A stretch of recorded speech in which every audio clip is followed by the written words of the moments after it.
Hey you guys, how are you doing? I know it's been a while since I've made like a long video, but I've been trying to keep you guys entertained by posting like shorts. As always, I got my partner in crime. Can you say hi, handsome? So today we're going to be talking about my 30-month update. If you're new to this channel, my name is Cilya. Nice to meet you guys if you're not new. Hey family, hey friends, it's been a little bit since I've seen you guys and had like conversation with you guys, so feel free to like comment on these posts and like, you know, let's start talking again. So as you guys can see, not much has really changed about my hair for the 30 months other than the length. And the same thing as the update as the last update, as far as like what I was saying about like my hair is kind of the same as the last update, when I was basically saying that, you know, when my hair is growing, it's more so growing inside like the follicles. It's not too much like flaring out, and it's basically growing within the lock. I have switched my retie appointments to 6 weeks. It's easier for me to maintain it that way, and it's easier for my loctician to maintain my hair. Might go back to 8 weeks, but I feel like 6 weeks is a better time frame between reties for me. One thing that I have noticed is that as my hair is getting longer, the fullness is not as voluptuous as it was before when it was shorter. So I'm finding ways to make sure that I maintain the volume of my hair so that when it gets really long, it's still thick and full, because that's my main desire when it comes to the regular appearance of my hair. I do have some new products that I've tried, or I'm trying. So me and my loctician, the last time we did a retie, well, not even just the last time we did a retie, we talked about this, like touch base on it like probably months ago. I just touched base on it again, and basically it's like a hair treatment, kind of to like restore your hair. So I finally got it this time. It's this reconstruction treatment. So it's kind of like, you know how when you have loose natural hair, you do that treatment where you mix the egg, like that hair mayonnaise, and you leave it in for a good bit, and then you wash it out. It's basically supposed to like rebuild your hair and make it stronger. This is the Sisterlocks version of that. You can get that from the Sisterlocks shop. And the way she told me to use this is she recommends doing it like every 6 weeks. So that's how frequent I will start doing it. But as far as the instructions, what you're gonna do, or what I will be doing starting probably, I'm gonna do the treatment before my next retie, so probably within the next month I'll be doing it. But what you're gonna do is you're gonna put 3 tablespoons in a spray bottle. You're basically gonna dilute it with water. And instead of using regular water, I asked her about this, you're gonna be using distilled water. I'll get back to why I'm using distilled water now too, but after you dilute it in water, you're gonna spritz it all over your hair, and you're going to basically have it sit in your hair for at least 45 minutes. I will be doing it longer. She said that she does it longer. She lets it sit in her hair for a couple of hours, probably all day, so it has enough time to really soak and absorb the protein out of this conditioner. After that, you're going to thoroughly wash it off, and then you're going to basically spritz through the moisture treatment. So I already had this. I was using this throughout the winter to kind of maintain my scalp, but the same way for the moisture treatment, you're going to use 3 tablespoons and fill it up with distilled water, shake it up. After you're done washing the treatment out, you're going to spray your hair with the moisture treatment, and you're going to basically leave that on to maintain the moisture that's left, because sometimes when you're doing a protein treatment, it can make your hair a little brittle. So this is kind of like the way to combat that brittleness. I'm really excited to start doing this because like I have noticed, oh yeah, that's another thing, I have noticed a little bit of breakage. So not just like breakage in my locks, I have a couple of locks that kind of like just broke off. There's one that's like right here. I'm trying to show you guys. It's ridiculous. It's tucked right now. I've been doing a lot of tucking, but there's one right here. I have like 2 right here that I've been tucking behind my ear, and I think, you know, they were just really weak areas, or I don't know, I feel like I was either taking my shirt off or I was doing a hairstyle and I didn't even notice, because I haven't seen the other half of the lock anywhere else. I just noticed that it's short and it's kind of blunted, and it was probably like ripped off between doing something. So that's why I made that video before saying like be gentle with your hair, because there's another way you can lose locks. Yeah, like I was saying, the reason why I'm excited about doing this is because I have seen like a little bit of shedding on my hair. Like if I'm doing hairstyles or if I'm washing, I'm starting to shed a little more than I was before.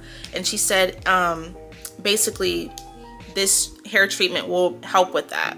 Some things that I do still do, I use the aloe vera juice with water, distilled water. Let me go ahead and say why I use distilled water now. I was having a conversation with my loctician and I was just like, it just dawned on me that tap water has hard water effects. Like the same way you take a shower and you see that, you know, after a couple of weeks or a week or two, like you see the like spots on the handle where you twist for the shower, that's kind of like hard water stains. And I was just like, you wash your hair with hard water and then you put hard water inside your spritz and you're spraying your hair with this almost like every other day. Like this is the most exposure that your hair is getting, and this is the type of water that your hair is getting exposed to. So I was just like, isn't this kind of like a little bit damaging to my hair? And then she was just like, yeah, honestly, it's probably best to use distilled water because distilled water is purified. So let's go over the difference between if I use tap water for all my spray bottles versus the distilled water. Tap water ends up eventually making your hair look a little duller than usual. Kind of takes away from the shine. And you know, when you have locks, you can't really have that like luster and shine because you can't really use products like that. So it's kind of like a switch up just to kind of help aid in maintaining a nice, full, healthy, juicy look for my hair. Versus distilled water, it makes everything look smooth, glossy, bouncy. Like you could look this up on Google.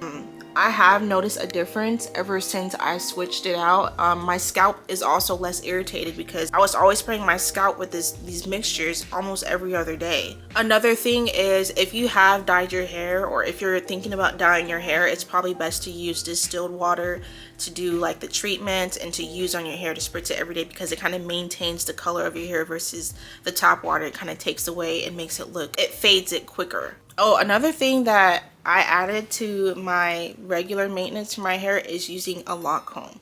This right here is a game changer. Okay, you could get these off of Amazon. They have a pack for 2 for $12. I got this and my friend also got it for me literally a week after I got it. So I have plenty of combs. I keep one inside my car, I keep one by my vanity, one in the bathroom, and one in my purse. It's so cute. You see the ends right there? I really like this comb because it doesn't really scratch your scalp. It's very like it's a scalp massager. It doesn't mess up your grid pattern and it really helps detangle your hair. Before, you know, with finger detangling, the only dilemma that I would have is these right here. Like I can finger detangle and they would still kind of get caught a little bit. This is a game changer right here. Like my hair looks neater. I just like when it gets to like a little rough part, I kind of just wiggle it a little bit. But this is a game changer for me. Like using my hands was good in the beginning, but as my hair got longer, there's more raking through that I had to get to, and I found my nails getting caught in my hair. And if your nails are getting caught in your hair, it's causing little rips and like tears slowly but surely. So if you're a nail gal and you want to still maintain your locks and make them look all nice and detangled, definitely get you a lock comb. It's a game changer. A lot of people didn't know that they could comb your locks, but now you know. So last time I went to my loctician, she ran out of the Sisterlocks shampoo, so currently I'm using this squeaky clarifying cleanser right here. You can get this off of Amazon too. Y'all, this smells so good. I just love when my hair can smell good, and you don't have to put no products in your hair. You just wash your hair with this and it smells so good. But this is Uncle Funky's daughter. It's sulfate free and it's also color safe. So if you do dye your hair and stuff like that and you're looking for something that's not going to fade it, this is a good shampoo for that too. Natural hair and locked hair girlies. For anybody who suffers from itchy, dry scalp, they have ingredients that kind of help cater towards that. They have tea tree oil, there's menthol in there, and that's basically gonna give you that like tingly feeling to kind of soothe and alleviate that feeling. So me and my loctician were having a discussion, and there was somebody who commented on I think it was one of my Bantu knot posts when I did a Bantu knot and it didn't come out the way I wanted it to come out, and she was asking me to try it with mousse next time. And I was considering it because I was just like, mousse, like, you know, when you feel mousse, it's like sticky over time. Like it's kind of like tacky and sticky, and I was just like, I don't know if that'll do well in my locks. I've seen people use mousse in their locks a lot of times, but my hair is literally like a vacuum. So I was just like, I talked to my loctician about it, and she was just like, she wouldn't recommend putting mousse in my hair, because the way she explained it is, or the way we were talking about it is, like, if you have very straight hair and you want to add body volume and curl definition, you do a hairstyle and you include mousse in your hairstyle. For us that have very like springy, spirally, curly hair, we don't necessarily need mousse, we just need water. And honestly, all the hairstyles that I was doing before, I just used water.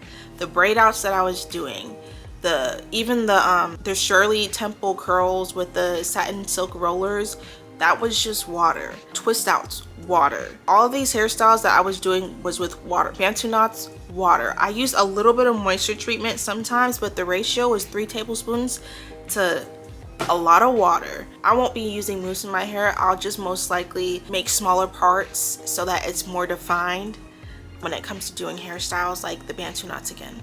Because the last time I did it, it was pretty big. Like, the parts were like really big. They were Bantu balls. Something I've been trying lately is the Jerome Russell hairspray. I am seriously contemplating on dyeing my hair, but I don't think I want to dye my hair anytime soon. It's not going to be as soon as I think it's going to be. So I've been playing around and having fun with the Jerome Russell hairspray. I've gotten a few comments about people saying how it's sticky, how it could ruin your pillow, also how it's like bad for your hair. A lot of the things that they were saying was probably true for their experience, but I wasn't having the same experience. I don't know if I just picked a different color that didn't leave off as much residue. I don't know if he updated the formula or something like that, because it's been out for a while. They said it was like the 1980s since it was out. And another thing is, I don't use the hairspray that often. I'll use it probably like once or twice every 2 to 3 months. Like, I rarely use it, and it washes out pretty well for me. I won't be trying any crazy colors like blue, something that's probably gonna be more stainless and stuff like that. I'm more so into the light colors. I might try black one day because I want to see how I look with black hair, just in case I do want to dye it that color. But I feel like using this spray is a good way for me to experiment with the colors that I like when it comes to the time where I do really feel like I can dye my hair, which I'm still contemplating if I want to do it or not. But this is kind of just helping me gauge and, like, you know, how I would look if I were to have that hair color. Something that I want to invest in when it comes to taking care of my hair is a steamer, so it can open up my hair pores and kind of absorb the like treatment that I put in there, or the moisturizing mixture that I put in there. Other than that, like, you know, I don't really notice any other major changes. The roughness, I don't think it's as rough. Everything looks more tamed. I'm not letting my hair air dry fully anymore. I discussed that in the last video because I feel like that makes my hair look a little flat. And then on top of that, I feel like I'm maintaining my length a little bit more better. Like, it's definitely growing. I can see it continuing to get longer. Hair is taking a little bit longer to dry as it's getting longer too, which is not, you know, I kind of expected that to happen, but it's just a small change. But yeah, that really sums up this video. I hope you guys have a good day. Please feel free to comment down below. I miss talking to you guys in the comments. Let me know how you feel about the video that I posted today. And I hope everybody who started their journey is hanging in there and enjoying the process and trusting the process at the same time. It's very important to remember to trust the process and be patient and give yourself grace, okay? And accept the state that you're in when you're in that state, because when I tell you, it goes by so fast. Like, I remember when I first got my locks and how they looked, and the way they look now, like, this is my new normal. I'm excited for what's to come, but I also miss the stages that I was in. I didn't think I was gonna miss it, but I do miss it because it was a different look. Like, I'm having a different look per stage, and I'm accepting the different looks per stage as who I am. So definitely trust the process and definitely love yourself throughout this entire process. So I'll see you guys next time, and I will be posting more videos.